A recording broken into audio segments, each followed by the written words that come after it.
Hello everyone, welcome to this lecture. This lecture we're going to talk about event budgeting.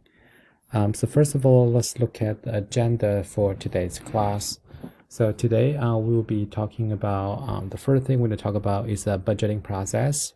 We introduce a little bit about the definition for the budgetings, and then we're going to talk about some financial statement, mainly we're going to talk about income statement because this is very common for you to use when you're going to develop a budget for the events. Then we're going to talk about break-even analysis, and also we'll talk a little bit about the economic impact analysis. Okay, to begin with, we would like to know a little bit about what is a budget.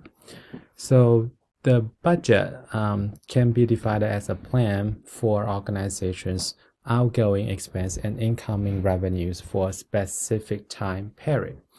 Right, so the purpose for us to develop a budget is to ensure the spending follow a plan, stay within the preset limits, and does not exceed available funds. So the budget is not like we just plan a budget, it's actually an ongoing process. So we need to go and start plan for the budget. We need to track whether the spends or revenue that we project is follow our plans. And then most importantly, we try to control the spendings. So the reason we develop budget is give us the idea how much money do we have to spend on those areas and how much money that we need to generate from those revenues areas. The budget is very important that really support the funding requests. So this is a very important process. The budget, to develop budget, is not like finance departments or accountants, their jobs. It's actually a team effort. So people from different functions, different departments, they will have to send representative. They come up with their own budget plans, and then we'll be able to put them together to become a budget plan for the entire events.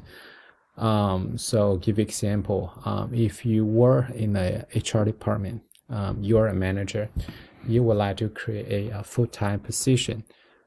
So you will have to go and contact financial department to see whether they have enough fund for supporting your idea. If they say no, then you will have to see whether you have other resources to support your funding, support creating these positions. As a lot of time, if you can't really create a full-time position, you may have to go and look at whether creating a part-time position or recruit a contract worker that can really fulfill the need for the department because they can lower the cost, right? So those are the purpose of having a budget. The budgeting process based on the textbooks, they including 5 different types of the process. The first thing is kind of important is getting information, doing some research. Before we need to come out with the exact numbers, we need to do some research. So how can we gather this information? We can use internal information, and we can also use external information. Internal information is found within the organization and the specialty to adjust the organization's activities. So we have every year, we do have a financial statements. So we can look at the financial statement in the past few years, give us an idea if we're going to host an event again this year. So how much money do we have to prepare as a setup fund? How much revenue that we might be able to generate this year? Are we going to generate a bit more money this year or less money? Why? Right. So that's like the internal informations. Right. For the external informations, that could give you some insights about the activity taking place beyond the organization in the wider community and industries. So for instance, if you are planning to host a NCAA, like a swimming national championships, so this is the first time for you to bid for these competitions. You will have to go and come up with the idea, how much money do you need? So you have no experience organizing similar events before, so you possibly can reach out to other school who has hosted similar events before give you some idea, right? You might also ask other department who have hosted a similar competition, maybe not swimming national championship, but maybe gymnastics national championship. They do have the idea how to put this budgets together, so give you some idea how many athletes will be coming, how many hotel rooms do you need, how long for this competition be lasting for, and also how many different venue facility do you need, right? How many swimming pool do you need? How many warm-up pool, practice pool do you need? So that those kind of information can help you to prepare for the budget, right? So those called industry benchmarks, right? So those will really help you.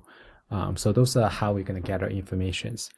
And the second step is we're going to estimate sales and expense. So basically we have to estimate how much money we will make and how much money we will have to spend. When we're trying to forecast the sales, again, we use the financial statement to help us understand the event's past performance and historical sales informations. So the golden rule for estimate sales and expense is we try to be very conservative when it comes to predicting the revenue generations. A lot of times, if you're too aggressive, you might not be able to generate that much revenue that can put you into the very dangerous position, because if you also plan to spend a lot of money because you believe you'll be able to make a lot of money, that can also put you into very dangerous positions without enough revenue that you can generate. So when we try to project the expense, we'll always recommend you to rather higher on the expense, because you never know. You always have to spend a little bit more money sometimes. So you do need to prepare that kind of money, which you can help you to support to go through some of the expense changes. So this is the second step. The third step is project profit and loss. So you have to go and think about whether we can make money. We might have to lose money, right? So that is kind of important. Also, we're using previous data and also understand about current industry trend, which will help you, right? If we're going to host events during the pandemics, now you know what the event will look like. You will be very likely to lose money because you're not allowed to have the audience. Although you might allow, 25% of the audience to come to this competition, they won't help you to maximize the revenue you can generate from the ticket sales, right? So this is about the third step. Step number 4 is to compare industry norm, right? To compare industry norm, to give you the opportunity to contact someone who has experience before and to compare your strategy and theirs, which can give you some idea and help you to adjust your strategy to make sure that you're not waste your money when you develop your budget. And the last one is to determine capital needs, right? So the organizer need to evaluate whether they can meet their revenues and expense projections with existing assets. So give you idea about what kind of resource do we have right now, how much startup fund do we have, and do we own the facility or do we have to run the facilities, how many staff do we have, and do we need to hire new staff to join the teams, do we need volunteers, do we need a contract worker to do some work? So you have to understand a little bit about the current asset, and which will help you to develop your budget as well. So the next topic we're going to talk about today is we talk about the financial statement. I think in other classes, particularly when you take foundations for the finance, so there are 3 main with accounting documents are really popular in the corporate business. The first one is income statement, second one is balance sheet, third one is cash flow. So if we're hosting the event, we possibly don't need balance sheet because it's not like corporate business, right? But we possibly need income statements and cash flow, right? Income statement, we calculate basically the revenue and expense to analysis whether we are profitable or not. Right. So for the balance sheet, they basically record the net worth of the organization. And cash flow is to record how much money do we have in the bank statements. So only calculate cash, do not include other property and assets. So it's kind of important for you to know about the differences between three different types of statement. So we're only going to talk about income statement today because cash flow is easy, right? You look at your bank account, you know how you're gonna spend money, how you're gonna, make money. So that's very clear, right? For the income statement, so they normally highlight the revenue and expense generated over a given period. Normally is one fiscal year. So one fiscal year is different compared to one financial year. So one financial year normally is talking about 12 months, right? 2011, 2021, 2022. So those, when we talk about financial years, that means we started to calculate from January to December. That's the financial year. What's the fiscal year? So for the fiscal year is also 12 months, but it doesn't have to start from January. So for instance, if you're working in higher education, if you're working at the athletic departments, if you're working at high school athletic department, fiscal year normally started to count it from June to July to next year's June. So this is normally the fiscal year. So if we plan the money, so we're going to plan how we're going to spend those money in this fiscal year, right? So if you're working in a department, you have some money left over before July, so you have to think about how you want to spend those money. Otherwise, all those monies will be gone, going back to the entire organization, and they start working on a new budget. Sometimes if you don't spend out those money that you plan to spend on next year when you apply for the similar fund, that could be very hard. So that's why a lot of time we try to spend all the budget we have for this year. So this is about income statements, including three part: revenue, expense, and net income, or called net loss. So revenues basically represent the money coming into the event through the exchange of the money for groups of service. To host an event, we can generate revenue from ticket sales, from concession, from parking, for naming rights, for advertising, right? So those are revenue. Expense represent the money floating out of the events and the costs associated with generating revenues. For the expense for having the events, so of course we have to spend money on running facilities, event operations, human capitals like employee salaries, teams travels, and other like concessions. Where we sell concession, we make money, but we also have to consider the cost to make these concessions, right? Make these food and drinks, right? So those are expense. Net income and net loss is basically the differences between the total revenue and the total expenses. Okay, let's look at the quick examples here. Right, quick examples here. Here's help you to calculate basic income, right? So give you example. They say there are two different family events was held in arena in 2019 and 2020. The following show how the financial numbers can be compared to examine the revenues and expense. Right, let's look at 2019 and 2020. The total event income are different. 2019 made more money than 2020. Right, so look at what the big difference. First of all, look at attendance. Attendance a lot higher in 2019, and 2020 is lower, right? Because the average ticket price is higher in 2020, but overall revenues, gross ticket revenues are higher. Rental income is 2020 you make $7,000 more than 2019's.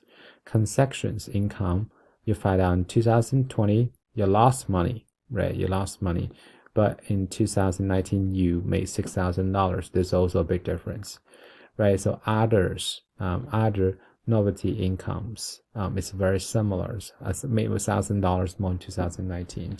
parking revenues also make more money in 2019. So that's why 2019 perform better financially, right? So this is I'll show you a little bit about the example of the income statement. Another example of the income statement is U.S.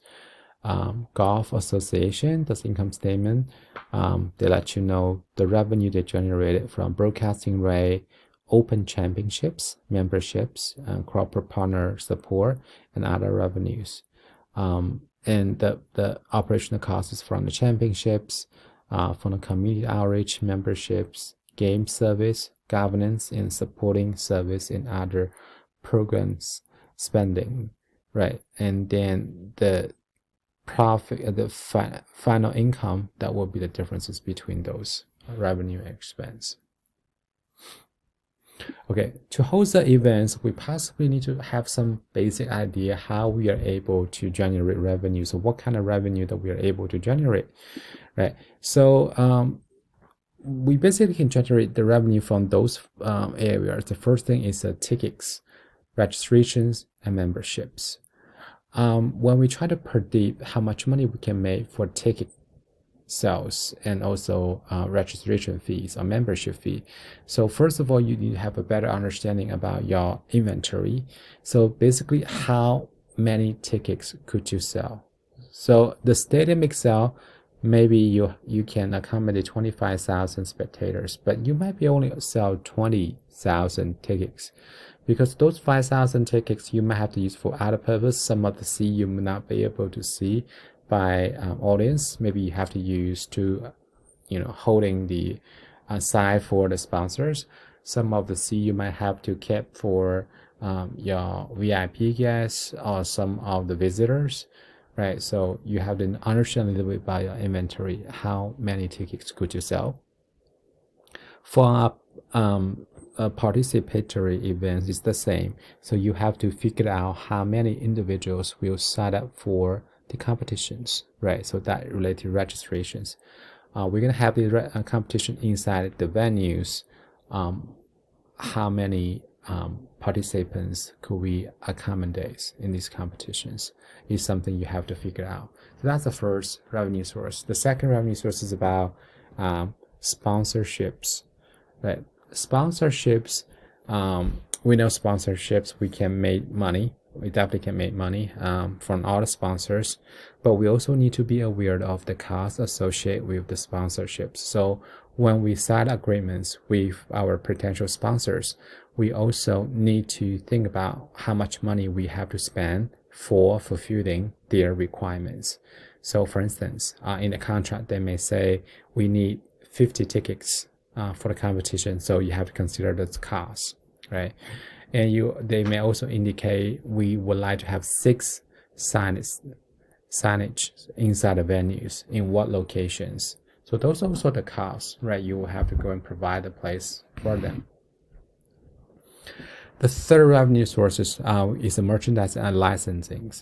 Very important is about location. If you're be able to sell your merchandise product in a very good location, an official store in a good location, you can have a lot of traffic every day, which really help you to sell more things, generate more revenues.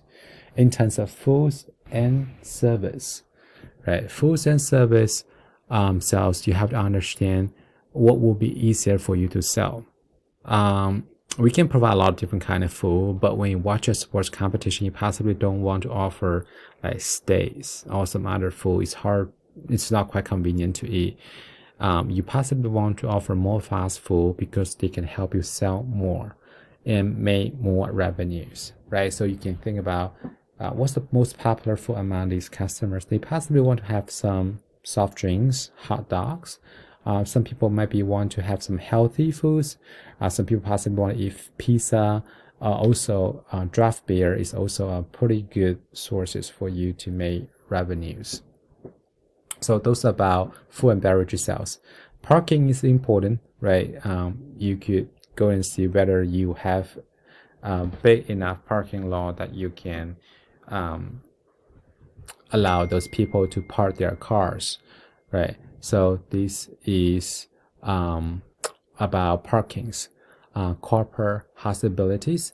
A lot of time we have to provide a place where we can accommodate some particular requests from our partners, other media partners, other clients, other sponsors. So those corporate hospitalities can also help you make money as well. So for the corporate hospitalities, like for some business, they possibly would like to have some private space. Like you would like to give them private suite, and they can have like 80 people, 100 people there, and they can watch the games, enjoy experiences. At the same time, they could also talk about some business during the competitions, right? So media rights, of course, is a big revenue sources, right? We have different types of media right now. We have TV, we have different types of radio, so we also have internet.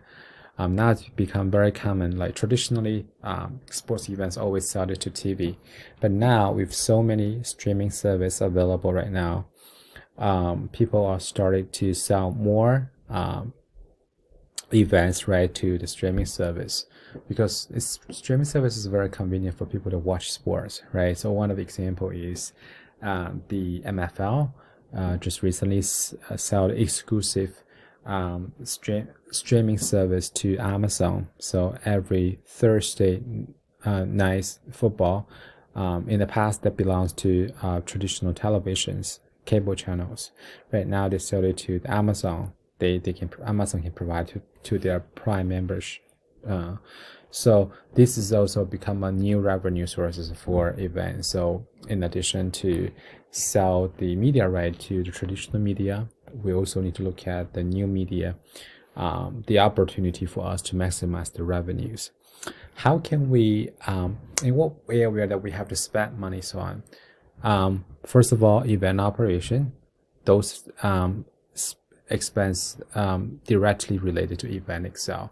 Like event operation, including we have to pay salary for the staff, production costs, we have to have the equipment, we have invite officials, we have provide medical service, we have provide security service, so those event operation costs. Facility and venue rental, when we don't have our own facility, so we have to go and consider about it. Rental fees normally is based on the rental agreements, right? So rental fees also you have to consider about tax, consider about buying this insurance, and also the cost associated with setup and tear downs and gas service, box office, and traffic and parkings, and HVAC systems. So those are all those costs that you have to go and consider and calculate it during these events. Player related costs. If we're going to host an event that we have high profile players, a lot of time they were asking for appearance fee, right? So particularly if you're hosting like tennis and golf, you have a small tournament, but you want these well-known players to be part of this competition, like small tennis competition, I want Roger Federer to be part of competition because he's popular in this area, and then we will have to go and pay him appearance fee, right? Golf events the same. If you want Tiger Woods or Phil Mixon to participate in these competitions, you possibly want to pay them appearance fee. Prize money, a lot of events related prize money, that's something you prepare. And transportation, they want you to cover. And capital investment, that including you might purchase some physical assets for use over the multiple different events. So for instance, during the World Cup, host countries have to spend money on building on the a team camp village and stadiums around the countries. So those are capital investment, particular requirement for having these particular events. And marketing and promotion, to let more people to know about this competition, we have to spend money in marketing promotion. We would like to advertise our events. We would like to have the print advertisement. We have the radio and TV commercials. So those are all costs that we have to go and consider, right? For the costs, we also have to consider like sponsor fulfillments. We talk about it when we sign up sponsorships. In the agreements, we have to help them to fulfill their particular requirements, including they want have the particular signage, They want to run, build booth space, and to ensure part of their advertising spots are also allocated to the sponsors. So those are all costs you have to go and calculate. So the guest management has the ability, if we're using this event to host some of the visitors or clients. So we also have to consider about this. Event presentation. A lot of event, we have opening ceremony, we have closing ceremonies, we have award ceremonies. So those are all potential costs that you have to calculate how much money you have to spend on those areas. Contingent awareness is also important. So we normally will have 5 to 10% of the budget for the contingent purpose in case something happens, in case emergencies. At least we have some fund that we can use to make up those deficits. Okay, so those are the revenue sources and those are the expense sources. And the next topic we would like to talk about is we're going to calculate a little bit about two things. The first one is we're going to calculate break-even analysis. So what situation that we have to calculate break-even analysis is when we're trying to host participant events. So for instance, we're going to hosting a running competition. If we're going to hosting a swimming meet, for this kind of events, we don't normally generate a lot of revenues from selling tickets, or these community events will not normally generate revenues from sponsorships. So we have to calculate something we call break-even analysis to try to give us the idea how much money that we can generate from each of the participants in order to make sure that we're not losing money. So to calculate the break-even analysis, we have to look at how cost, revenue, and profit changes in relations to change in sales, memberships, and attendance. So the first thing we have to do before the calculation is we need to classify all the different items. Some items we consider fixed costs, so they remain consistent as other changes. The second one is variable costs, so those will vary directly with the change in these areas. So for the fixed costs, it's like facility rental, employee salaries, promotional costs, operational costs. So regardless how many people that will come to these events, those costs will be more or less the same, right? If you're going to host, we say indoor volleyball competitions, you anticipate you possibly will have 300 people showed up for the competition. You have to run these facilities, so those are fixed costs. Regardless whether you have 250 people come to events or 350 people come to the event, so the money you have to spend on those areas are more or less the same, so we consider them as a fixed cost. Variable costs are the money we spend on each of the participants. Right, if we have 300 people come to this event, we have prepared 300 items.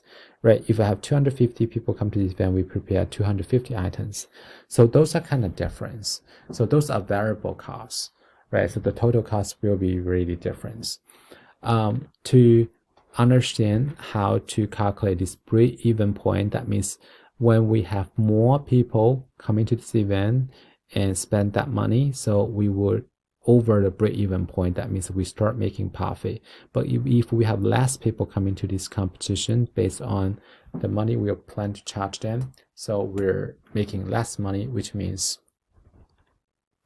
we not be able to make money, we actually losing money. So the formula to calculate break-even point is we're using total fixed costs. So the total money we're going to spend on having these events, total cost, divided by the differences between price and variable costs. For the price, it's about it's about how much money we're going to charge for each of the participants. Variable cost is how much money we're going to spend on each of the participants. So fixed cost here is total fixed cost. Price and variable cost here is individual, how much money we spend on each of the participants and how much money we're going to generate from each of the participants. So we'll look at those. We're using total fixed cost divided by the differences between price and variable cost. Let's look at a question, look at an example, and that will be very easy for you to understand how to calculate this. Example is Joe is a voluntary club administrator, and he has the responsibility to organize a sporting event. In this event, so they want to spend $400 in venues, $300 on advertising and promotions, $200 in trophies, $100 on telephone, stationery, and signage. So those are all fixed costs. So the total fixed cost is $1,000. So for each of participants, we have to spend $10 on food and drinks, $5 on hacks. So for the variable cost for each of the participants is $15, right? So if we have 200 people come to this event, then we're using 200 times 15, right? But 15 is each individual how much money we have to spend on them. So if we charge each of the participants $20, how many participants do we need in order to reach the break-evens? We put this into the formula, right? We talk about this is total fixed cost. So the total fixed cost is $1,000, right? Total fixed cost is $1,000. The difference between price and variable cost, we talk about each individual, how much money we can generate from them, and how much money we spend on each individual. So 20 is the price we're going to charge for each of the individuals, but 15 is the money we're going to spend on each of the individuals, right? So the difference is $5. So we're using 1,000 divided by $5, that is 200. What that means, if we have 200 people showed up for the competition, each of them pay $20 registration fee, and then we'll be able to break even to cover this the cost. Does it make sense? Hopefully it does make sense. I'll give you another example. Look at this. Jody has been asked to do some budget figure for sports management conferences to be run next year. So she has been asked to work out the minimum number of people attending to ensure available events. So the event day is is in 2021, October 4. Each participant have to pay entry fees $80. How many participants do they need to reach the break-even point? So the costs, those are fixed costs. Light and power, $50, right? Staff, $50 per person. So we have 10 staff. So total is $550, right? So venue, $200, and gas, 4 gas, each of them $50. So it's a 200, right? So those, we sum them up together. So those are fixed costs. So the total is $1,000 here. Is the total cost. So those are variable costs. So additional staff for each of participants, $30. Printing documents for each participant, $15. Food and drink for each participant, $15. So those are variable costs because they will change. More people come to this event, we spend more money on here. Less people come to this event, we spend less money in here. So the total for these is $60 per individuals, right? So we put that into the formula. Each of them we charge them $80. So we're using 1,000 divided by the differences between 80 and 60, and then we would need 200 people attending these competitions. Okay, does it make sense? Hopefully it does make sense. So this is about how we calculate break-even point. The last thing we're going to look at is how we normally calculate economic impacts when we're hosting the events to make sure we'll be able to have some sort of contribution to the local community. They always ask us to conduct some we call economic impact analysis. The economic impact analysis has been divided as the net economic change in the host community that result from spending attributed to the event and the facilities. So we need to give people the idea what kind of economic impact that we are able to bring to the local community. How are we going to calculate economic impact? We are merely going to calculate the people who from out of these towns. we're not calculate people who are living in these towns, the money they contribute to this event. We calculate more about the people from out of these towns, the money they contribute to these events, right? So for the residents, they come to this event, that's okay, but we care more about economic impact is look at more about out-of-town visitors. So if we have the events in Cincinnati, if people from Cleveland come to here to watch the competition, to participate in the competition, so the money they spend in Cincinnati, we consider them as a contribution to the economic impact. To calculate the economic impact, so we have to know, first of all, to predict how many out-of-town visitors have come for this event, right? So we normally think about participants, spectators, media members, officials, right? They all possibly are living out of towns. How long will they stay for? They stay for the whole time? 3 days, 5 days? How much will they spend on average per day? And how much for their spend stay within the whole city, and how much lead to other places and regions? So if they stay in Cincinnati for 5 days, for instance, for a sports competition, but at the same time they also spend some money in other, tourist area, maybe go to Cincinnati Zoo, so they'll be able to calculate that. So you can calculate the numbers of the visitors for the city and the events. How are we able to get this information? People would say a lot of time we using survey. So for instance, we can sell tickets.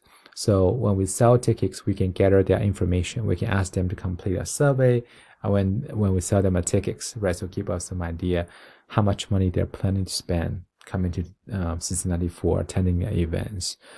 You can also contact the event's official hotel to see how many people are coming during these events, since like the visiting purpose is for the competitions. We can also work with the official travel agents. So a lot of time travel agents can develop a plan for these out-of-town visitors. So if they come here for the tennis tournaments, Western Southern Opens, right? So we can get that information as well, right? So this is how to calculate economics impact. I'll show you a quick examples here. Economic impact, first thing we're going to calculate total visitor expenditure, and then we're going to look at the time switching factors, and then we get the net visitor expenditures, and we're using multipliers is to count for the impact they spend on accommodation, food, and personal service. So normally, how to calculate multipliers is normally in between 1 to 2. 1 is very low, so which means if you come to Cincinnati watching the tennis, we spend $100. As $100 can only create as $100 benefits to the events. That's kind of low. But you have to think about, if you stay in the hotel, you possibly stay in the hotel, you pay $100 per night, you stay there for 7 nights, which means the hotel generates $700, right? Hotel can use these $700 to, maybe use the $700 to buy food from the supermarkets, right? Which means supermarkets also can make some money from this expense, right? So the ultimate goal is, because of these all relationships between all the different business, the $7 initially you spend, they can create more value than the $7 itself, right? So this is called multipliers. So normally we calculate between 1 and 2. 1 is very low, 2 is very, very high. So too conservative, we calculate 1.2, 1.3. So this is normally how we calculate it. And then we can calculate total economic impact. Let's look at an example together. So if we're going to have a master golf class, that's a tournament, we anticipate we'll have 1,000 out-of-town visitors. Each of them will spend 5 days here. They're gonna spend $150 per day, right? And 10% of people are time switcher. So which means 100 people time switcher. That means these 100 people, they're not here for the tennis tournament. They're here for maybe visiting friends, families. They happen to have time, so they go and watch tennis. Maybe they are here for a business trip and they have time, they will just go and watch tennis. Maybe for other purpose, and happen to know that we have tennis tournaments here in town, so that's why they decide to go. So we're not considered about their contribution because their main purpose to Cincinnati is not for the tennis tournaments. They just happen to be here and they just come here to watch a game, one game or two. So we're going to remove them. So multiplier is 1.5. So those are the costs, those additional revenue. How to calculate economic impact? Very easy. So first of all, 1,000 people staying 5 days. Each of them spend $150 per day. So the total will be $750,000, right? So we're not considering any of the time switching factor. So 10%, so 100 people not here really for the tennis tournaments. Golf tournaments. So it's a $75,000. We're not considering them. So we look at the differences between them. So the net visitor expenditures is $675,000. So multiplier is 1.5. So we're using this number time 1.5 is nearly close to $1 million. Plus additional $200,000 other revenues, right? Entry fees, sponsorships, government grants, these other revenues together is about $1.2 million. Those are total economic benefit that we contribute to these events, right? Which means if we don't have events in this town, we won't be able to make this money. Because those are all out-of-town visitors, their contributions. Okay, this is how we calculate economic impact. So in the future, if you are asked to calculate economic impact, so you know the procedures, how you'll be able to calculate it, right? Okay, that's it for today's class. Thank you so much for your time. So if you have any question, don't hesitate, send me emails. We'll see you guys next time.